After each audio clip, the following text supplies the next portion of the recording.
Let's make the easiest no-knead pizza dough. It only requires 3 main ingredients and it makes the most amazing homemade pizza you'll ever have. It's quick, easy, versatile, and if you thought restaurant quality pizza can't be made at home, leave it to the Italians to find a way. Oggi facciamo la pizza fatta in casa.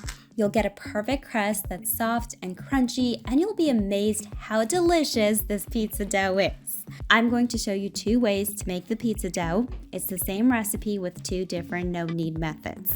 The first method is perfect for beginners and for busy people and relies on time to develop gluten. You roughly mix the dough in the morning and then forget it. You come back in the evening and assemble your pizza. Now, the second method does involve using your hands, but it's for those spur-of-the-moment times when you decide you want an amazing homemade pizza for dinner, but you only have 2 hours to pull it together. I'm also going to show you how to make this pizza using the air fryer. This video is kindly sponsored by Typhor Dome 2 air fryer. Let's get started with the first method. In a big bowl, combine together lukewarm water, salt, and yeast. Now, this first method does not involve any skill whatsoever. As promised, there's no kneading and no hands holding the dough. You mix the ingredients and let time do its magic. With this no-knead method, time is essential for gluten development.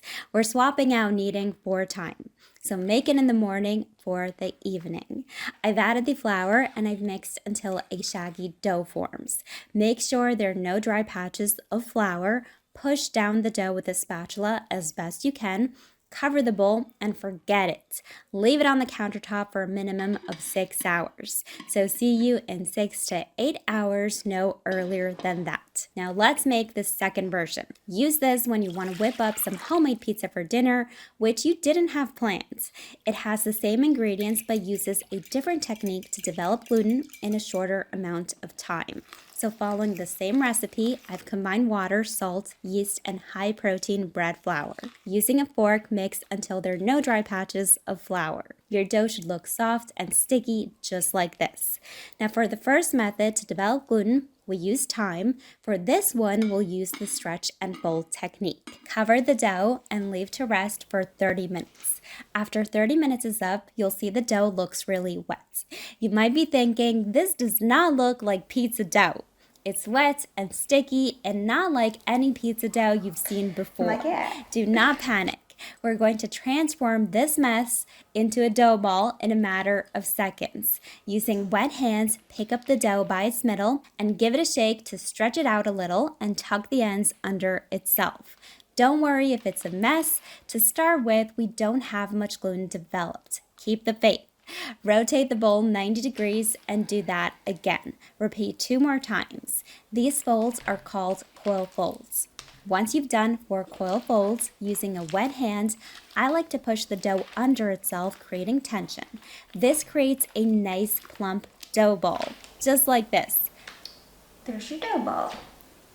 Cover and set aside for another 30 minutes. After 30 minutes, perform another 4 coil folds. The reason we're doing it this way compared to the traditional stretch and fold technique that you've seen me do before is that we want to always keep the same top surface of the dough throughout the whole process. This really helps us later on when we're stretching out the pizza base as the dough has a rounded shape to begin with.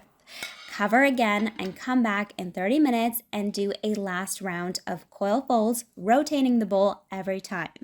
You want to do 4 folds in total as we did before.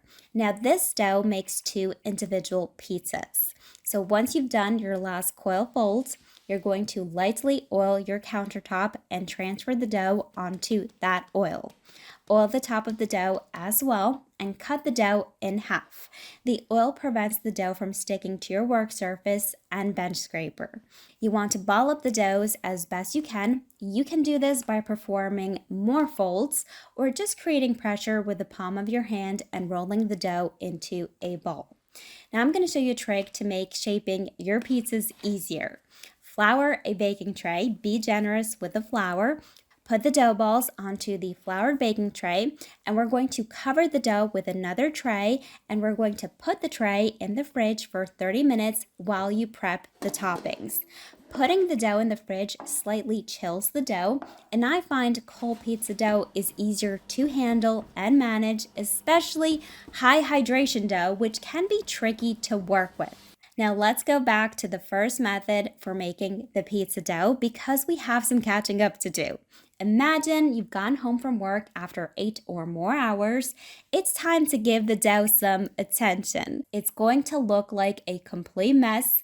It might have risen and collapsed, or it may look loose and wet, almost like a floury soup. Take a spatula and run it around the sides of the bowl. Now wet your hands and perform 1 round of coil folds. The first 2 folds might be difficult, but keep going. The dough will come together. Once it does, follow the same procedure we did for the other method. That is, transfer the dough onto an oiled surface, oil the top of the dough, cut it in half, and make 2 dough balls. Put them on a floured baking tray, cover, and leave to rest. At this point, we're at the same stage for the 2 methods. We're going to let these rest in the fridge for 30 minutes covered. In the meantime, you can prep the toppings and preheat the oven. Now, ideally, you would use a pizza stone. However, I'm going to show you 2 really easy beginner methods using a simple baking tray instead, and my newest Typhor Dome 2 air fryer. This air fryer is really amazing for making pizza. The steps to follow for both baking techniques start out pretty much the same. You want to lightly oil your baking tray and air fryer baskets. Dust the trays with semolina. The semolina is optional, however, the semolina gives the crust that iconic crust texture and crunch.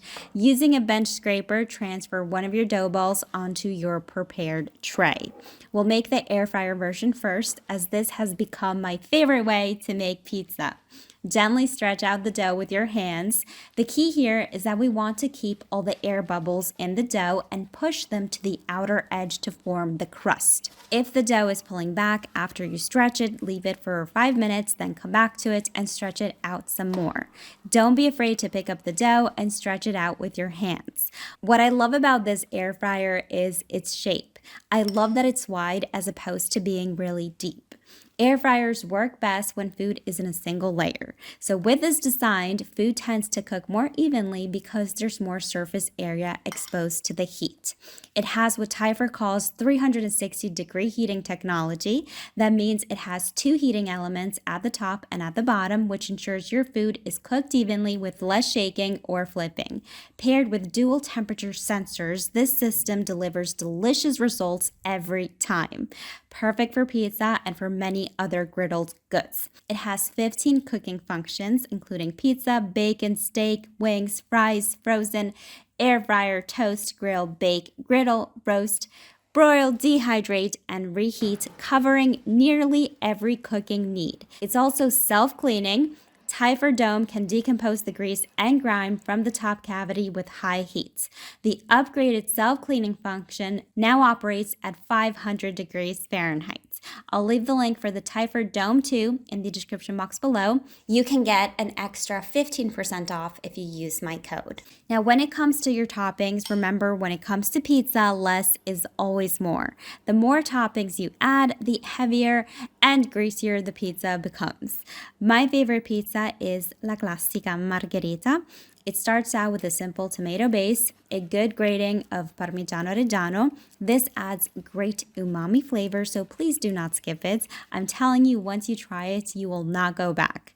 I like to use low moisture mozzarella for most pizzas, and I like to use a combination of both shredded and also torn into little pieces.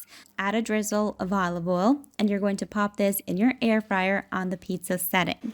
For this particular recipe, there's no need to preheat the air fryer. However, if you do use an oven, you will have to preheat it for a good 20 minutes. The Dome air fryer will preheat for 8 minutes, and then you can cook this for an additional 5 minutes. If you're using a regular oven, you want to cook the pizza for 10 minutes. No pizza margherita is complete without basil. Whichever no-knead technique you decide to use, This will be one of the best pizza recipes you'll ever have. The Dome 2 air fryer cooks the pizza to perfection. I love that the dual heating elements ensure the pizza cooks from the bottom to the top so the bottom browns evenly while still being foldable. If you're looking for an authentic, delicious pizza recipe that will transport you directly to Italy, this is it.